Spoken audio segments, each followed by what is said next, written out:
sighs and whispers. I intended at first to write something about my mother.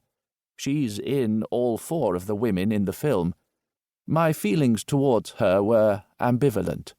When I was little, I felt she loved my brother more than she did me, and I was jealous. The next time I actually met Bergman was in 1980, in Munich. He had taken refuge there after a nasty spat with the Swedish tax authorities, who in 1976 had accused him of declaring insufficient earnings. He was later exonerated, but when I interviewed him for the New York Times, he had been shooting From the Life of the Marionettes, an anguished, somber film that reflected his mood. During a Saturday afternoon chat at the Bavaria studios, he maintained that the cultural climate here in Munich is extremely stimulating and very varied. I miss that in Stockholm, where there is no life-or-death struggle in the cultural field.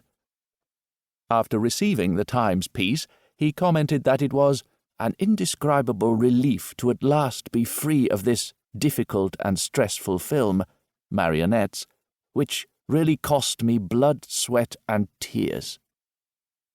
2 years later, on the 21st of March 1982, I sat on the set of Fanny and Alexander as Bergman directed Harriet Andersson in a dream sequence. He had been hailed by the Swedes as a prodigal son, and thanks to funding from Gaumont and other European institutions, he could make what he declared to be his final film in a lavish, epic idiom. But he was, he claimed, retiring. "I want to stop. I want to stay on Fourier and read the books I haven't read, find out things I haven't yet found out. I want to write things I haven't written, to listen to music and talk to my neighbors, to live together with my wife, a very calm, very secure, very lazy existence for the rest of my life." The following autumn, we enticed him to London's National Film Theatre. He told me quite candidly that he would not talk about his own work. "I have just made my last film, and it lasts 3 hours 14 minutes. It was meant to be 2 hours 45 minutes, but as it is my final production, I think I can indulge myself just a little." He agreed to the NFT appearance only if the discussion be devoted to his mentor, Alf Sjöberg, who had just died.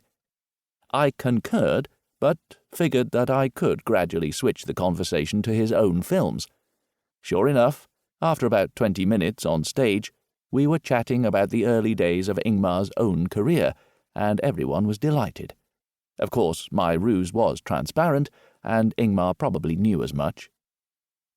When my first attempt at a critical biography appeared the following year in the United States, Ingmar wrote a warm and thoughtful letter of thanks. "I have been really impressed by this fine book, in which I encounter understanding, human warmth, and intelligence. I feel a little giddy when obliged to gaze back in time, but the friendly tone of your book makes it possible to confront the vanished past." In later years, we spoke only on the telephone, around noon on a Sunday if one could get through in those days. When Ingrid, his wife, passed away from cancer in 1995, I wrote him a letter of condolence, but I never heard from Ingmar again. Why this preamble to what I hope will serve as a more comprehensive critical biography? In the first place, Bergman's workbooks and letters have become available since his death in 2007. Secondly, in the years following my first book on his life and work, Bergman himself wrote various books of a quasi-fictional nature on his parents and on his own childhood. He also published 2 volumes of memoirs, The Magic Lantern in 1987 and Images in 1990. And so, what, as a young man, I accepted as gospel, needed to be questioned and often modified. "What is truth?" asked jesting Pilate, and it can be argued that a novel about Bergman's life might be more truthful than the assembly of facts, opinions, and quotations that constitutes an orthodox biography. In 1982, I devoted perhaps an inordinate amount of space to analyzing the individual films.